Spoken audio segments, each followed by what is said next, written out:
what happened in Guinea-Bissau, I wouldn't call it a coup. It was not a coup. Maybe some people describe it as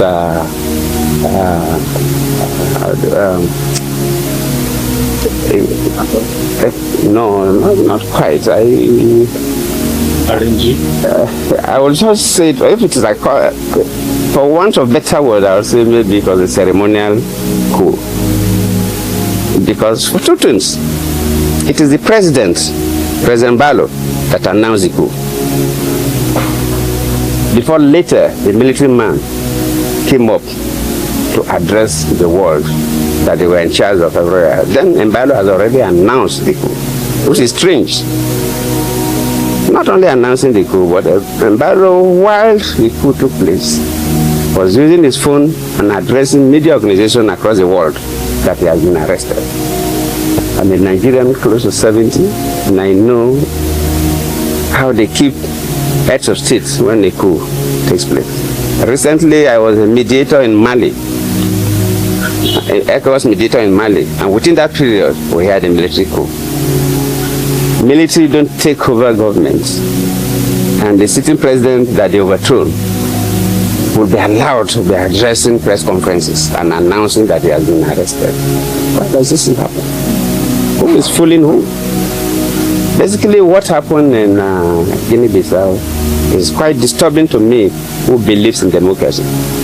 In fact, I feel more pained than the day I called Buhari to congratulate him when I lost the election as a sitting president. Because I've been quite particular about Guinea-Bissau.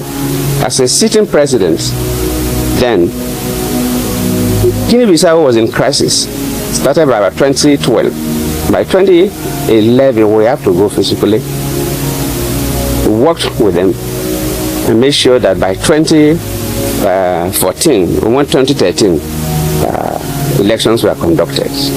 In fact, it was so bad the day that I learned that the military man went to the office of the Prime Minister and slapped the Prime Minister in the office. It was that bad. And what is happening is like we are going back to those dark days of Guinea-Bissau, where the military can do whatever they think they can do. It's totally not acceptable. The elections were done peacefully. We were in the field. I was a part of the West African Elders Forum. Normally, we are not co-observers, so we didn't deploy observation teams across, but we observed within Bissau, the capital, and the neighboring settlements. But during the meeting of all heads of observation missions, and they gave accounts of all the observers gave their account. Nobody gave something different. The elections were peaceful. Counting of results at the polling units peacefully done. The conduct of the electoral officials, the security, the party agents, the voters. It was a good election, and one expected the results to be announced. Then while they were collating the results, then they are finished collating results. You know, results for presidential elections are collated at different levels. The 9 regions, results were ready. So they were collating them at the capital.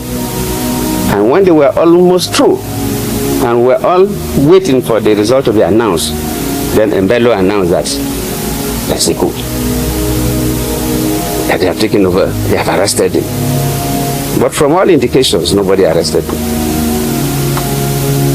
My conviction is that, and my charge to ECOWAS and AU is that they must announce the results.